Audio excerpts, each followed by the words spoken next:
விஜய் கூட ரசிகன்னு போனவங்க குடும்பம் உண்மையை சொல்லுங்கள். உங்கள் வீட்டில் எவனா அடிபட்டுருந்தா வெளியே சொல்லுங்கள். நல்லதுங்க. நாளைக்கு இது மாதிரி அடிபடி சாகிற நிறைய பேர் வந்துடுவான். இது சொல்லாமல் இருக்கிறது எவ்வளோ பெரிய ஆபத்து. அப்படி சொல்லாமல் நிறைய பேர் இருக்கா.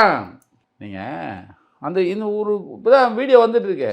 ஒரு வீடியோ பஸ்ஸுக்கிட்ட இந்த பக்கம் ஒருத்தன் வருவான், மேலே விழுந்துருவான், மேலே மிதித்து ஒருத்தன் வருவான், மறுபடியும் எந்திரிச்சு கீழே விழுந்து மறுபடியும் எந்திரிச்சு வரான். அவனுக்கு நிச்சயமாக அடிபடாமல் இருந்திருக்கும். என்னங்கடா டேய், அதாவது சார் எத்தனையோ ரசிகர்களை பார்க்குறோம் சார்.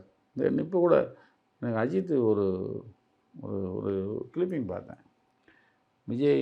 அஜித் வாழ்க விஜய் வாழ்கங்கிறீங்க, நீங்கள் எப்போடா வாழ போவீங்க அப்படின்னு ஒன்று கேட்குறாருங்க. அது பிள்ளையா இது பிள்ளையாங்க?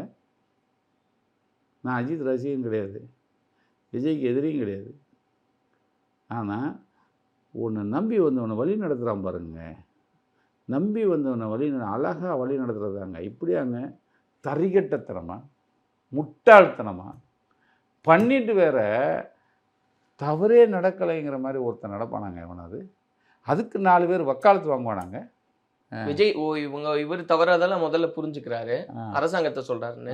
அவர் திரும்ப விஜய் தரப்புல சரி செய்யல அப்படின்னு சொன்ன உடனே நீங்க அவங்களையா சொன்னீங்கன்னு சொல்லி அதை ரீகரெக்ட் பண்றாங்க. பேசுறீங்க எனக்கு தெரியல. இல்ல அந்த அந்த அந்த அந்த டைம்ல நான் அந்த வீடியோ பார்த்துட்டு இருந்ததுனால நான் சொல்றேன். அதே இதுல ஒரு அம்மா சொல்லுதான், நான் பின்னாடி நகர முடியாமல் எல்லாரும் கை செயின் போட்டிருந்தாங்க, மனித சங்கிலியா நின்னா. ஆமாம் ஆமாம். நீங்கள் இதெல்லாம் கரெக்டாக சொன்னார் அவர். நீ நல்லா பாருங்கள். ஓகே. நீங்கள் அந்த உண்மை கண்டறியும் குழு இதெல்லாம் என்ன நீங்கள் இவர் சொன்ன அந்த பிஜேபி பேக்கிங் தானே. பிஜேபி பேக்கிங் இல்லாமல் எத்தனையோ சம்பவங்கள் நடந்திருக்கு. நீங்கள் இந்த அரசாங்கம் தப்பாக பண்ணி எதுவும் விளங்காமல் பண்ணிச்சுன்னா உண்மை கண்டறியும் குழு அனுப்பியிருக்கலாம்.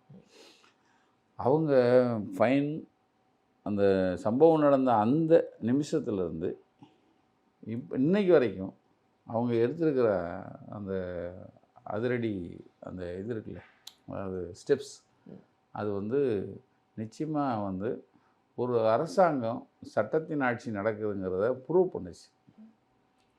இவங்க எல்லாத்தையும் பார்த்துட்டு தான் இருக்காங்க. பார்த்துட்டு இப்போ 10 நாள் கழித்து இவருக்கு ஞான உதயம். இதெல்லாம் 10 நாள் கழித்து சொல்கிறது தான்.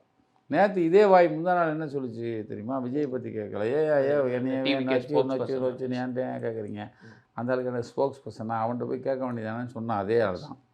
அதே ஆள் இன்றைக்கி ஏதோ யோசிச்சிருப்பான் போல, இது நமக்கு கவுண்டிங்கில் ஏதோ அக்கௌண்டிங்கில் ஏதோ பிரச்சனையாகி போச்சு, அதனால் மறுபடியும் இன்றைக்கி என்ன இவருக்கு நம்ம ஆளுகள் சொல்லணும். நீ இவன்கிட்ட போய் மைக்கை நீட்டினது நம்ம ஆளுகள் தான் சொல்லணும். இப்போ